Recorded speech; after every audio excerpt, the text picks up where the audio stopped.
कल की क्लास चल रही थी हमारी मेले और त्योहार। तो हमने कल एक तो पढ़ा था, सावन में चल रहे थे हम, सावन में पढ़ा था हमने सावन शुक्ल तृतीया को। सावन शुक्ल तृतीया को कौन सा त्योहार है?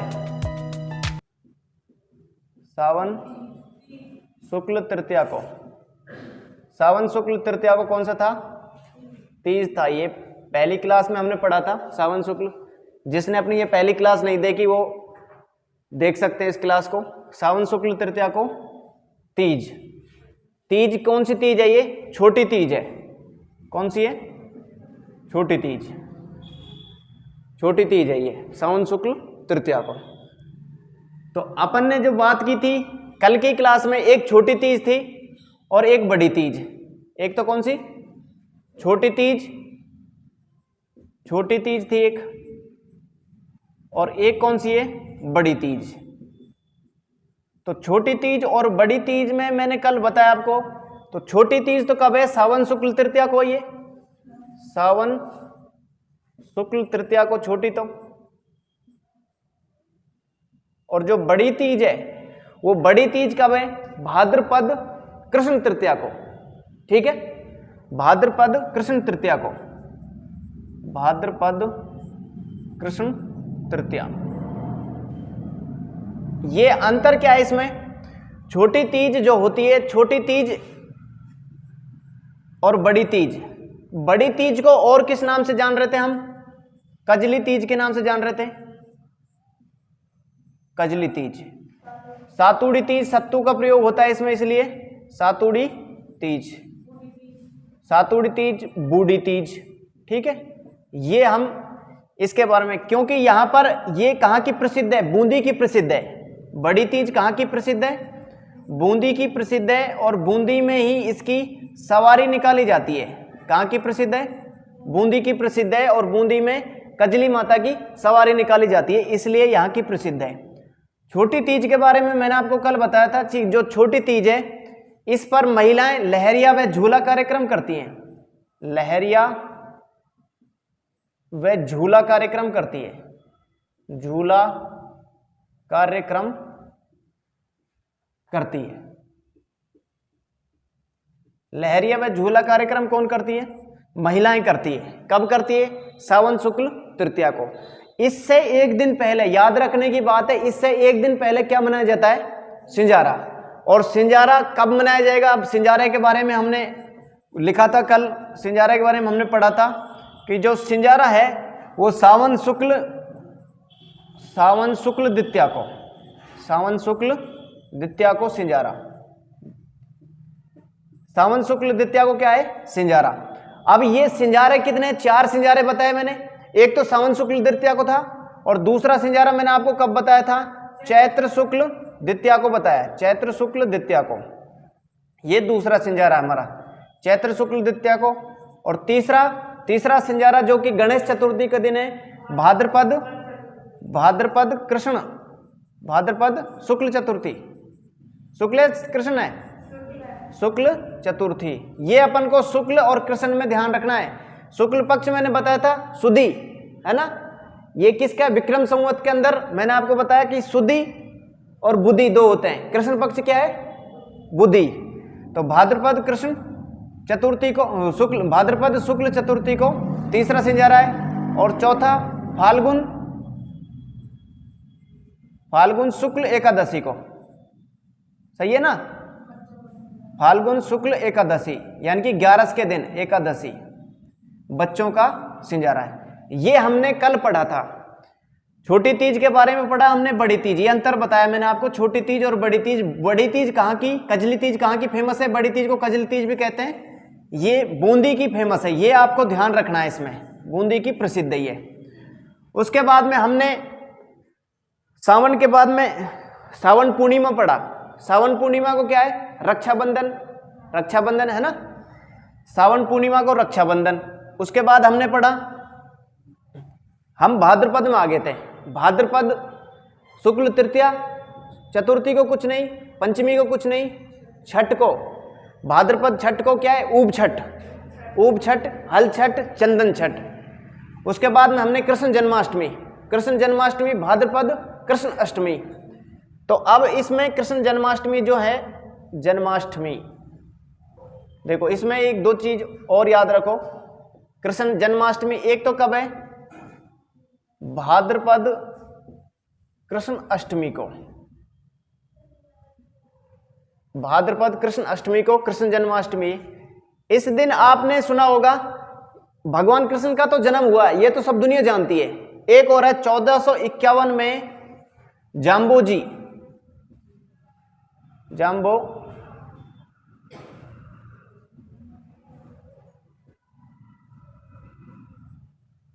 जाम्बोजी का क्या हुआ, जन्म हुआ। कब हुआ, कृष्ण जन्माष्टमी के दिन। जाम्बोजी का जन्म कब होगा, कृष्ण जन्माष्टमी के दिन इसका जन्म हुआ था जाम्बोजी का। तो ये जो जाम्बोजी का जन्म ये हुआ कहाँ है, पीपासर में हुआ है ये, पीपासर। और पीपासर कहां पर है, पीपासर में इसका जन्म हुआ है, किसका, जाम्बोजी का। जाम्बोजी कौन थे बता सकते हो, बिश्नोई समाज के, यानी कि बिश्नोई संप्रदाय, समाज नहीं संप्रदाय कहेंगे अपन, बिश्नोई संप्रदाय, बिश्नोई संप्रदाय, बिश्नोई संप्रदाय के प्रवर्तक हैं, मतलब संपादक है या कुछ भी मान लो आप। ये क्या है, जाम्बोजी है। इसने कितने नियम बताए, 29 नियम बताए थे, 29 नियम बताए। तो ये हमने जाम्बोजी। उसके बाद में हमने, अब हमारा चालू होता है आज की क्लास में गोगा नवमी, गोगा नवमी, गोगा नवमी। गोगा नवमी कब है, भाद्रपद कृष्ण नवमी को, भाद्रपद कृष्ण नवमी, गोगा नवमी। गोगा नवमी के दिन नौहर तहसील हनुमानगढ़, तहसील कौन सी है, नौहर तहसील हनुमानगढ़ में गोगा जी का मेला लगता है, गोगा जी का मेला लगता है। गोगा जी का मेला कहां लगता है, नौहर तहसील हनुमानगढ़ में लगता है गोगा जी का मेला। ये तो गोगा जी का मेला हो गया। अब इस पर एक जाति है कंजर जाति, वो गोगा जी के मेले पर कंजर जाति नृत्य करती है, गोगा नृत्य। कंजर जाति गोगा जी के मेले पर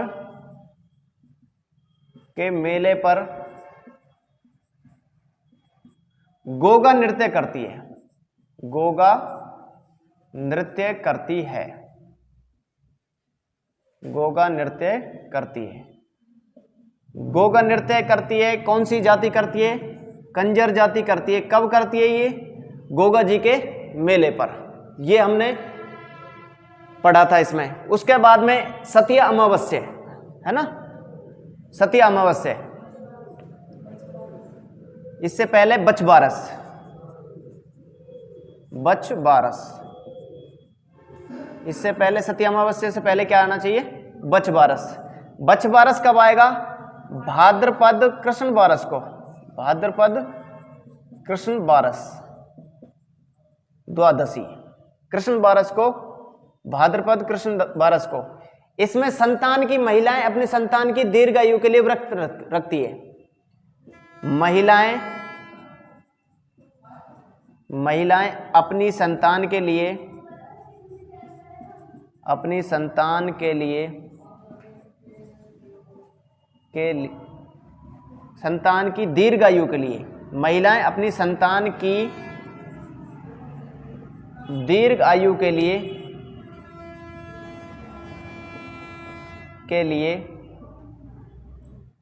व्रत रखती हैं। भाई अपनी संतान के लिए रखते हैं सभी व्रत, दूसरे की कोई नहीं रखता है ना। महिलाएं अपनी संतान की दीर्घायु के लिए क्या रखती हैं, व्रत रखती है। तो ये कब रखेंगी, बछबारस पर। बछड़े की पूजा होती है इसमें, गाय के बछड़े की पूजा करती है बछबारस के दिन। तो बछबारस के बाद में अब आता है सतिया अमावस्या।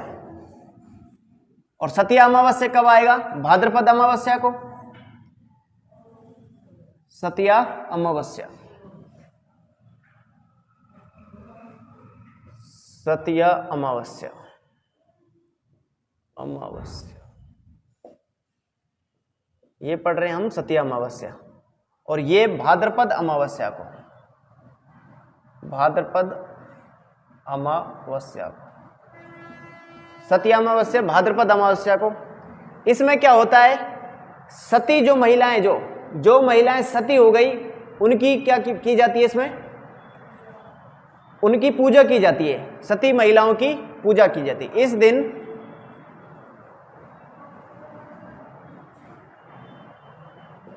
इस दिन सती महिलाओं की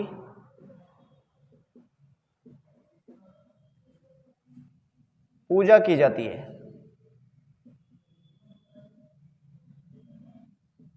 पूजा की जाती है सती अमावस्या को। इस दिन सती महिलाओं की पूजा होती है।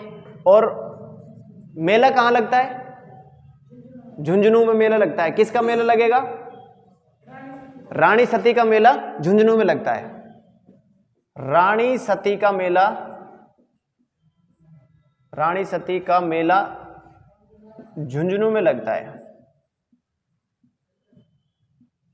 झुंझुनू में लगता है। रानी सती का मेला कहां लगेगा, झुंझुनू में लगेगा। अब इसके बाद में 3-4 बातें हैं इसमें। एक तो कौन सी है, प्रथम सती, यानी कि इस दिन महिलाएं, सती महिलाओं की पूजा होती है। रानी सती का मेला कहां लगेगा, झुंझुनू में। तो हमको इसमें 4 बातें याद रखनी है। एक तो प्रथम सती जो हुई थी, पहली जो सती कौन हुई है, प्रथम सती। एक अंतिम सती, अंतिम सती। और तीसरी मां सती, और चौथी आसती, आसती। प्रथम सती तो संपल कंवर थी, संपल कंवर, प्रथम सती संपल कंवर। अंतिम सती कौन थी, रूप कंवर, अंतिम सती रूप कंवर। मां सती कौन है, केसर कंवर। और आसती घेवर माता। ये 3 हो गई, ठीक है। और एक हुई थी महासती। एक कौन सी हुई, महासती। महासती का नाम क्या है, उमा दे, उमा दे। देखो ये तो महासती उमा दे जो थी, इसका नाम था रूठी रानी, रूठी रानी। ये अपने पति से, इसके पति का नाम था मालदेव, मारवाड़ का था मालदेव, इसके पति का नाम था। तो ये जो मालदेव को हसमत वाला राजा भी कहा जाता था, मालदेव की पत्नी थी। और ये जैसे इसकी शादी हो गई, सुहागरात वाले दिन ही ये रूठ के चली गई और कहाँ रहने लग गई, अजमेर के तारागढ़ दुर्ग में इसने अपना पूरा जीवन बिताया। वहां से ये वापस आई नहीं। कौन नहीं आई, उमा दे, रूठी रानी के नाम से फेमस रही है इतिहास के अंदर। आसती घेवर माता, ये घटना है राजसमंद की, राजसमंद। ये घटना कहां की है, राजसमंद की है। इसमें एक भोमिया था, लाखन बाबा, लाखन सिंह भोमिया। राजसमंद में लाखन सिंह भोमिया था, लाखन सिंह भोमिया। तो ये जो लाखन सिंह भोमिया है, ये क्या एक बार रुष्ट हो जाता है, लाखन सिंह भोमिया रुष्ट हो जाता है। और इस कहानी के पीछे इंटरेस्टिंग बात यह है कि लाखन सिंह भोमिया को मनाने के लिए राजा ने प्रयास किए, तो अब वो राजा माने नहीं, मतलब लाखन सिंह माने नहीं। लाखन सिंह भोमिया ने कहा कि भाई मैं ऐसे नहीं मानूंगा, मुझे कोई न कोई सती चाहिए, कोई सती हो तब जाके मैं मानूंगा। फिर उसने कहा कि भाई हम किसी भी महिला को पकड़ के ले आएंगे, सती कर देंगे। भाई तू जब तो मानेगा, लाखन सिंह से कहा, यानी कि लाखन सिंह भोमिया से, यानी कि तब भी नहीं मानूंगा मैं किसी महिला को पकड़ के लाऊंगा। ऐसी महिला चाहिए मुझको जिसके गाल पर काला तिल हो, उस महिला की सती होनी चाहिए। और वो जब सती होगी तो तब जाके मैं मानूंगा। तो ये घेवर माता इस राजा ने ढूंढने के लिए भेजा। तो घेवर माता रास्ते में मिल गई, इसने देखा सुंदर भी है, गाल पे तिल भी है, तो जैसे ही इसको पकड़ लिया, और भाई उसको तेरे को सती करेंगे हम। राजा ने कहा तो क्यों, हमारे भौमिया को मनाना है। तो भौमिया को मनाने के लिए क्या किया, घेवर माता को सती कर दिया। मतलब कैसी कैसी विडंबना थी, है ना। और ये केसर कंवर है, ठीक है, ये बीकानेर की घटना है, बीकानेर की घटना।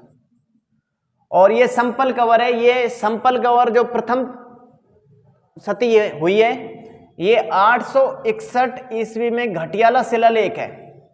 घटियाला शिलालेख में वर्णित है ये बात कि संपल कंवर प्रथम सती हुई है। घटियाला शिलालेख के अंदर जोधपुर के, उसमें क्या है, ये पत्नी रेणुका की पत्नी थी। ये पत्नी किसकी है, रेणुका की पत्नी, रेणुका की पत्नी, रेणुका की पत्नी है। किसकी पत्नी है, रेणुका की। कौन, संपल कंवर। और ये जो रूप कंवर है, रूप कंवर किसकी पत्नी है, रूप कंवर है ये 1900, ये लास्ट में सती हुई सीकर में 1987 में हुई थी। ये 1987 सीकर में ये सती हुई है, दिवराला गांव में।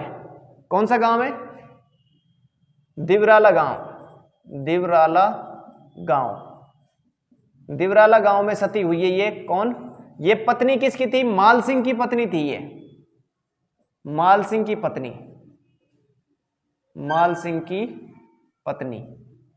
तो अंतिम सती, अंतिम सती कौन हो गई, रूप कंवर। और महासती केसर कंवर, और आसती घेवर माता, और महासती उमा दे। तो ये लिख लो, आप उतार लो।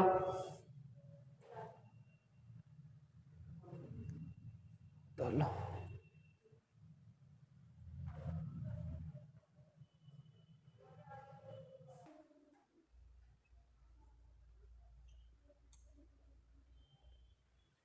ठीक है, उतार लिया। ये सती अमावस्या होगी। प्रथम सती संपल कंवर, अंतिम सती रूप कंवर, महासती केसर कंवर, आसती घेवर माता, और महासती उमा दे। ये हमने पढ़ा इसको। उसके बाद में अगला है बाबारी बीज, बाबारी बीज, बाबारी बीज, बाबारी बीज। इसमें भाद्रपद, ये जो अभी लिखना नहीं है अपन को, भाद्रपद शुक्ल द्वितीया को, बाबारी बीज भाद्रपद शुक्ल द्वितीया को। ये बाबारी बीज किससे संबंधित है, बाबा रामदेव से संबंधित है। ये नहीं पतंजलि वाला बाबा, समझ लो कभी आप। ये बाबा रामदेव से संबंधित है, रुणेचा का धनी, रुणेचा रा धनी बाबा रामदेव। देखो इसका जन्म, बाबा रामदेव का जन्म कब हुआ, 1405 में जन्म हुआ इसका।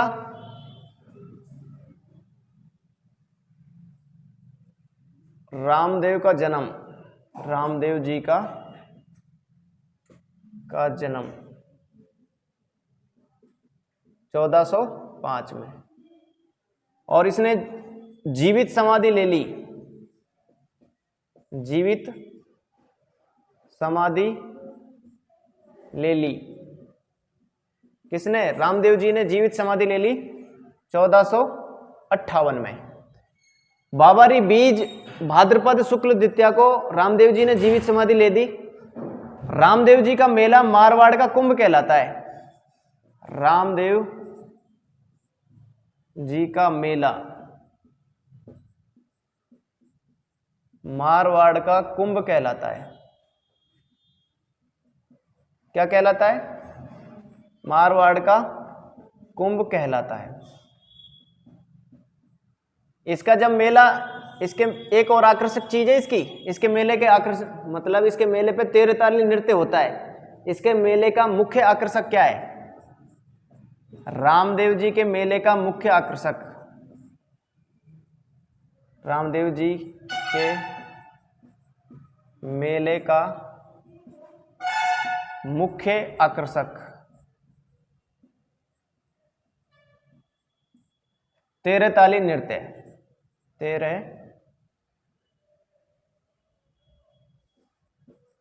तेरह ताली नृत्य, ये इसका मुख्य आकर्षक है, इसका रामदेव जी के मेले का। रामदेव जी का जन्म 1405 में, जीवित समाधि ले ली 1458 में।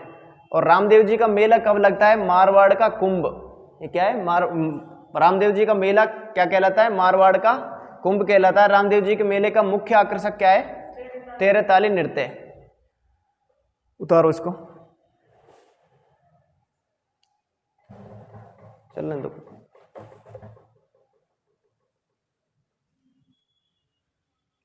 ठीक है, इसमें रामदेव जी का जन्म कब हुआ? 1405 में। तो आपको यह ध्यान रखना है कि भाद्रपद शुक्ल द्वितीया को जन्म हुआ है इसका।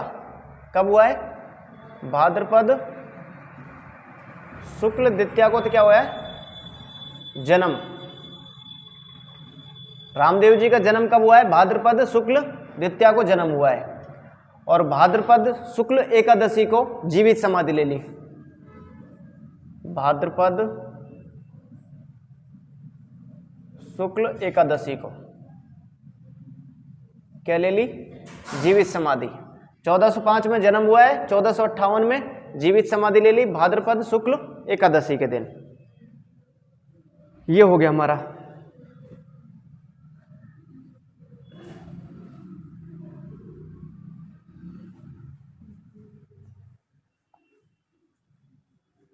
बाबारी बीज हो गई। अच्छा, ये मारवाड़ साइड में दोज को बीज बोलते हैं। जैसे डूंगरपुर साइड में आप जाओगे तो वहां 30 को तरी बोलेंगे। जैसे कुछ 30 रुपए का कोई कुछ चीज खाई है आपने, तो कितने रुपए देने हैं? वो कहेगा तरी दे। अब घबरा जाए वैसे आदमी तो तरी क्या है? हरताली का तीज, हरताली का तीज। हरताली का तीज को क्या है? ये कब है? भाद्रपद शुक्ल तृतीया को। भाद्रपद शुक्ल तृतीया को, शुक्ल तृतीया को। ये जो तिथि है ये शिव और पार्वती को समर्पित है। भगवान शिव और पार्वती को समर्पित है। ये मतलब ये जो त्योहार मनाया जाता है किसके लिए? ये शिव और पार्वती के लिए। ये त्योहार भगवान शिव व पार्वती को समर्पित है, को समर्पित है। अच्छा, इसको किस लिए व्रत भी रखा जाता है? इस दिन व्रत रखा जाता है, इस वजह से व्रत रखा जाता है, अपनी प्रिय वस्तु को प्राप्त करने के लिए हरताली का तीज का व्रत रखा जाता है। अपनी प्रिय वस्तु प्राप्त करने के लिए, प्रिय वस्तु को प्राप्त करने के लिए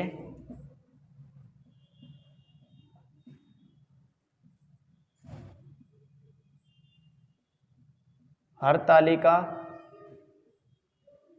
तीज को व्रत रखा जाता है। उतार लो इसको, रखा जाता है। यह त्योहार भगवान शिव पार्वती को समर्पित है और अपनी प्रिय वस्तु को प्राप्त करने के लिए हरताली का तीज को व्रत रखा जाता है।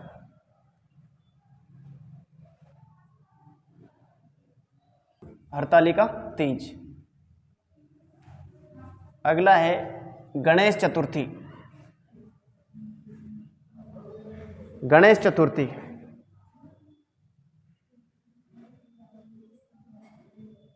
गणेश चतुर्थी। गणेश चतुर्थी भाद्रपद शुक्ल चतुर्थी को, भाद्रपद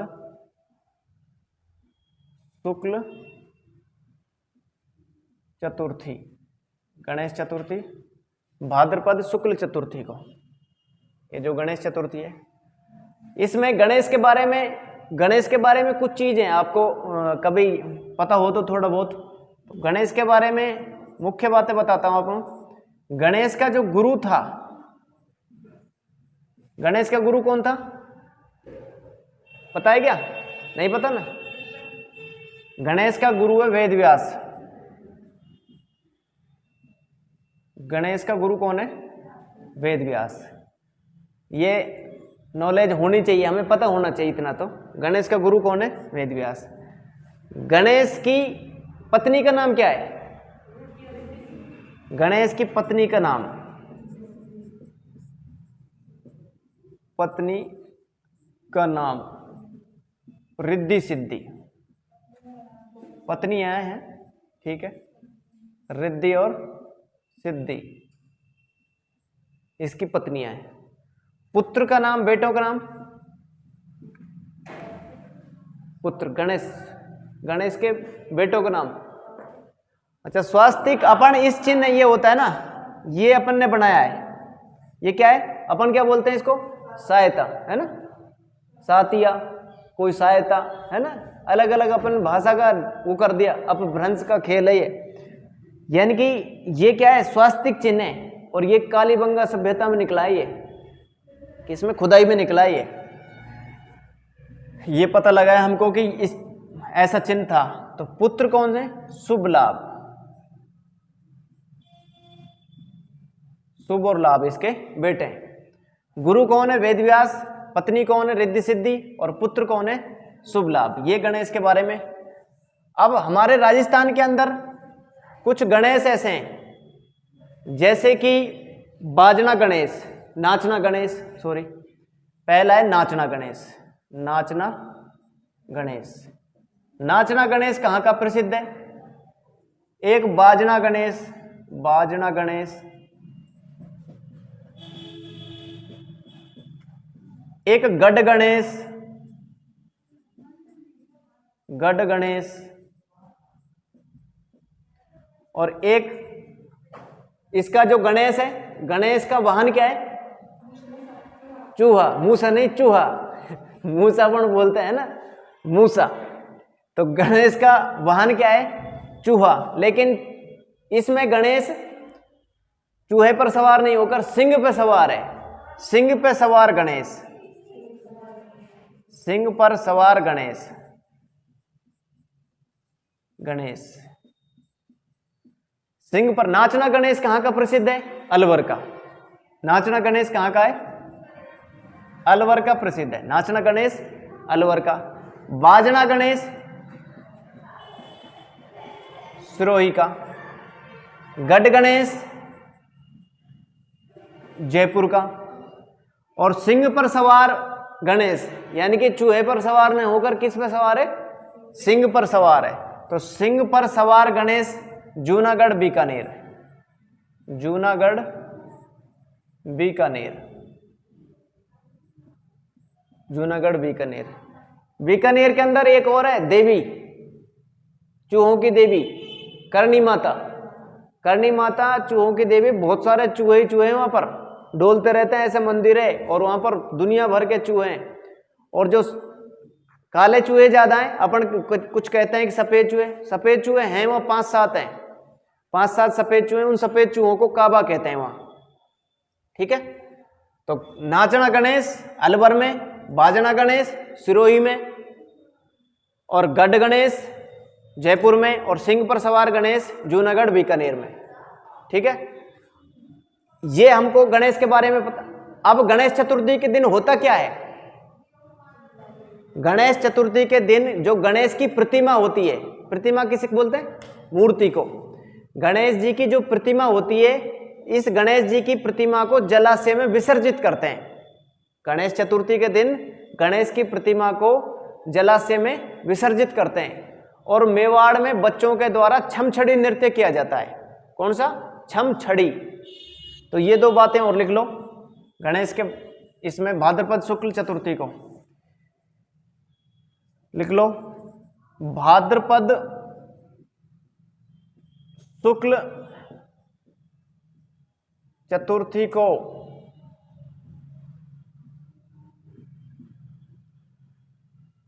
गणेश जी की प्रतिमा को, गणेश जी की प्रतिमा को जलाशय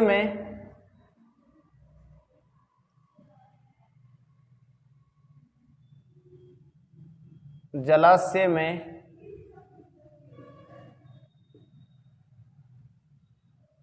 विसर्जित किया जाता है।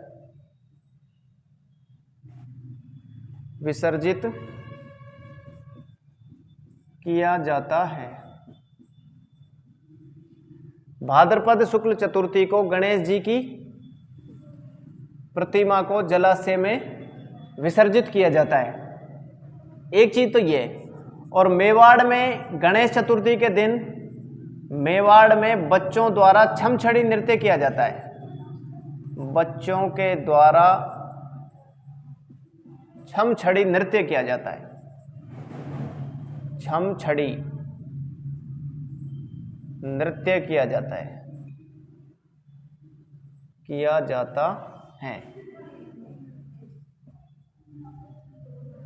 कहां किया जाता है? मेवाड़ में किया जाता है। कब किया जाता है? गणेश चतुर्थी के दिन, यानी कि भाद्रपद शुक्ल चतुर्थी को। और कौन सा नृत्य किया जाता है? छमछड़ी नृत्य किया जाता है। छमछड़ी नृत्य किया जाता है। यह गणेश चतुर्थी हो गई हमारी। गणेश चतुर्थी के बाद में भाद्रपद शुक्ल पंचमी आती है। उस दिन ऋषि पंचमी है। भाद्रपद शुक्ल पंचमी को क्या है? ऋषि पंचमी।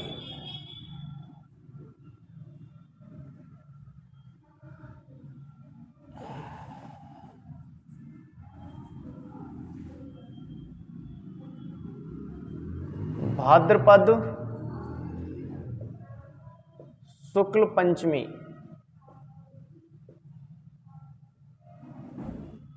भाद्रपद शुक्ल पंचमी को क्या है? ऋषि पंचमी है। ऋषि पंचमी, भाद्रपद शुक्ल पंचमी को ऋषि पंचमी। ये हो गया। बस इतना ही पढ़ना है इसमें हमको। ऋषि पंचमी पता होना चाहिए हमें। भाद्रपद शुक्ल पंचमी को ऋषि पंचमी। उसके बाद में राधाष्टमी। राधा अष्टमी, राधा अष्टमी। भाद्रपद शुक्ल अष्टमी को, भाद्रपद शुक्ल अष्टमी। इस दिन क्या हुआ? राधा का जन्म हुआ। राधा का हैप्पी बर्थडे है ना, जन्मदिन मनाएंगे अपन। तो राधा का जन्म, जन्म दिवस, राधा का जन्म दिवस। राधा अष्टमी को, भाद्रपद शुक्ल अष्टमी को राधा का जन्म दिवस है।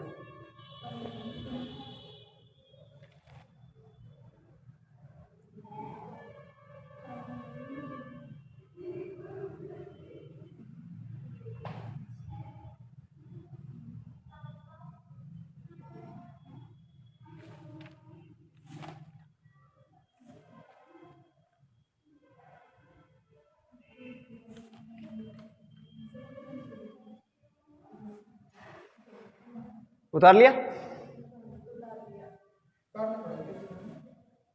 ना?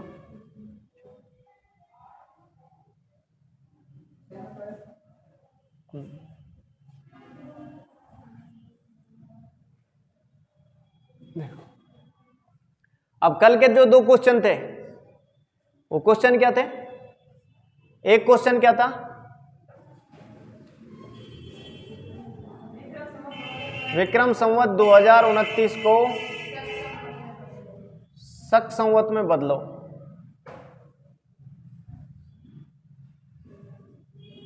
शक संवत में बदलो, ये क्वेश्चन था। मेरे पास कईयों के कमेंट आए इसके बारे में कि क्या हो सकता है। व्हाट्सएप मैसेज भी किया कईयों ने, आंसर बताए कईयों ने, लेकिन कईयों के गलत भी थे। तो विक्रम संवत 2029 को शक संवत में बदलो। देखो, विक्रम संवत हमारे पास क्या है? 2029 है, और हमको जाना कहाँ है? शक संवत में। समझो इस बात को, 1 ईस्वी थी, 1 ईस्वी। तो 1 ईस्वी के बाद में इधर हमने ये तो कौन सा था हमारा, ग्रिगोरियन कैलेंडर, ठीक है। और शक संवत ये कौन सा हमारा, राष्ट्रीय कैलेंडर। यानी कि इससे यहां हम शक संवत पे जाने के लिए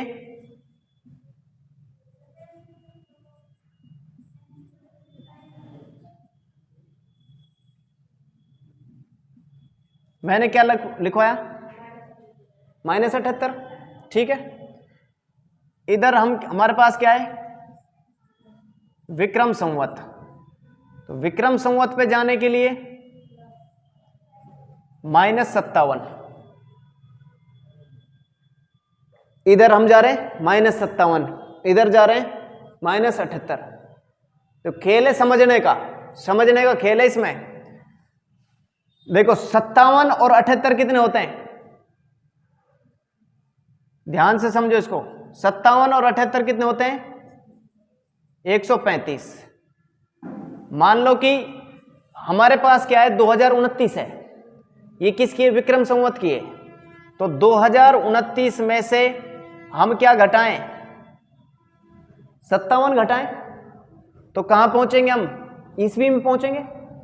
यानी कि विक्रम संवत 2029 से अब 57 घटाओ, देखो 2 आ गया, यहां कितना, 12 में से 5 गए 7, यहां कितने 9 और 1, यानी कि 2029 विक्रम संवत है। तो 1972 क्या आ गई हमारे पास, ईस्वी आ गई, क्या आ गई, ईस्वी। तो अब हम ईस्वी में पहुंचे, हमको कहां जाना है, शक संवत पे जाना है। तो 1972 -78 घटाओ, 12 में से 8 गए तो 4 बचे, यहां कितने बचे 6, तो कितने हो गए 16, 16 में से 7 गए तो 16 में 7 9, सही बात है ये, 16 में 7 कोई दिक्कत नहीं है। हाँ ऐसी बड़ी कंफ्यूजन रहती है। और ये क्या है 8, ये क्या गया 1898, 1894, सॉरी 1894। तो विक्रम संवत को शक संवत में बदलने के लिए क्या आ गया हमारे पास, कितना आ गया 1894, क्या आ गया शक संवत है, ये शक संवत, लिख लो इसको।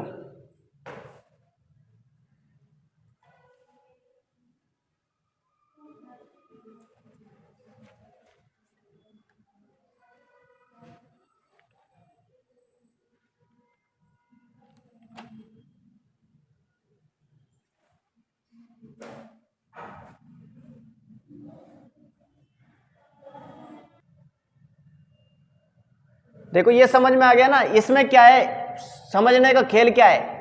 अगर आपको विक्रम संवत दे रखा है और विक्रम संवत दे रखा है और आपको ईस्वी में जाना है, तो क्या किया हमने, घटाया है। मान लो आपको ईस्वी दे देता, वो 1972 दे रखा है, एक 1972 ईस्वी दे रखा है, और आपसे विक्रम संवत पूछता, तो हम क्या करते, जोड़ते 57। समझ रहे हो, उसने क्या दे रखा हमको, विक्रम संवत देखकर शक संवत पूछ रहा था हमसे, तो विक्रम संवत से पहले हम ईस्वी में जाएंगे, घटा दिए हमने, फिर घटा दिए हमने, तो हम कहां पहुंच गए, शक संवत। और दूसरा क्वेश्चन हमारा था 2035, देखो इसको 2035, इसको दूसरे क्वेश्चन को शक संवत के बारे में कर रहा है, वो 2035 है, शक संवत 2035। तो शक संवत 2035 को निकालने के लिए हम इधर आ रहे हैं, तो इधर आएंगे तो हम क्या करेंगे, जुड़ेंगे, 78 हमने जोड़े इधर आने के लिए, यानी कि ईस्वी में आने के लिए हम क्या करेंगे, जोड़ेंगे। 2035 में हमने जोड़े किसको, 78 को जोड़ा, कितने हो गए 8 और 5 13, 10 और 1 11 और 1 21 13 है ना, 2113 हो गए। और वापिस जब 2113, ये कौन सी है, ईस्वी है। अब हमको कहाँ आना है, विक्रम संवत में आना है। तो विक्रम संवत में आने के लिए क्या करें हम, 57 को जोड़ें, इसमें 2113 में 57 को जोड़ा, 10 6 और 1 7, 2113 1970 क्या है? विक्रम संवत।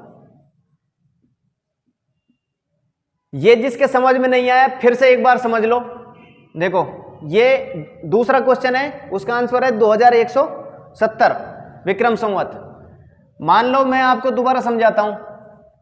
मान लो हमारे पास में उसने हमको दे रखा है विक्रम संवत दिया है उसने 2029। इसी क्वेश्चन को लेता हूं मैं दोबारा। विक्रम संवत दे रखा है 2029। तो हमको क्या करना है? इधर जाने के लिए ईस्वी में जाएंगे हम। ईस्वी में जाने के लिए 57 घटाएंगे हम। ईस्वी में जाने के लिए 57 घटाए तो कितना आया था? 1972 आया था। फिर हमको शक संवत में जाना है तो हम क्या करेंगे? 78 घटाएंगे तो ये आ गया हमारा 1894। और मान लो हमको 1909 का शक संवत 1909 दे रखा है हमको, और हमको जाना कहाँ है? विक्रम संवत में जाना है। विक्रम संवत हमसे पूछता है तो सबसे पहले हम क्या करेंगे? इसमें 78 जोड़ेंगे। 1909 में 78 जोड़े हमने तो 8 8 16 1 17 7 1 8 1987। 1987 की आ गई, ईस्वी आ गई ग्रेगोरियन कैलेंडर की। ठीक है, अब हमको विक्रम संवत में जाना है। विक्रम संवत में जाना है तो क्या करेंगे? हम 57 जोड़ेंगे। 7 7 14 8 5 13 1 14 और ये हो गए 2044। कौन सा संवत आ गया? विक्रम संवत 2044। मान लो हमको 1909 का निकालना हो। सीधा लॉजिक के समझने का खेल क्या है, अब मैं आपको देसी भाषा में बताता हूं। अगर आपको विक्रम संवत देकर शक संवत पूछे, विक्रम संवत दे तो और शक संवत पूछे, विक्रम शक 135 घट, विक्रम संवत 2029 दे रखा है हमको। विक्रम संवत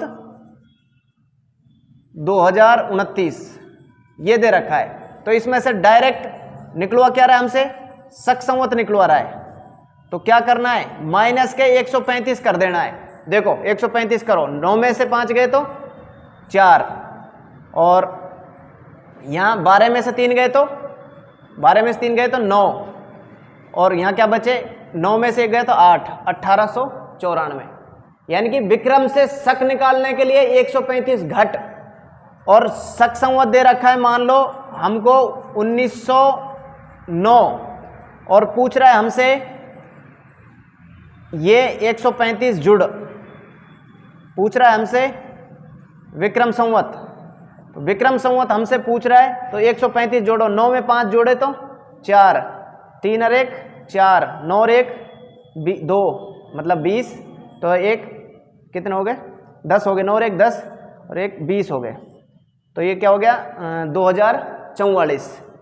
9 और 5 4, 3 और 1 4, 9 और 1 10, और 1 और 2 मतलब 1 और 1 2 हो जाती है। थोड़ी थोड़ी मिस्टेक है ना, जल्दी जल्दी बोलते रहते हैं कई बार। तो 2044, तो 2044 विक्रम संवत 2044। इस बात में कोई गड़बड़ नहीं होनी चाहिए। ठीक है, इस बात को आप लिख भी सकते हो। अगर आपको हमारा YouTube चैनल ज्ञान बिंदु पसंद आता है तो लाइक करें, शेयर करें और ज़्यादा से ज़्यादा कमेंट करें। धन्यवाद।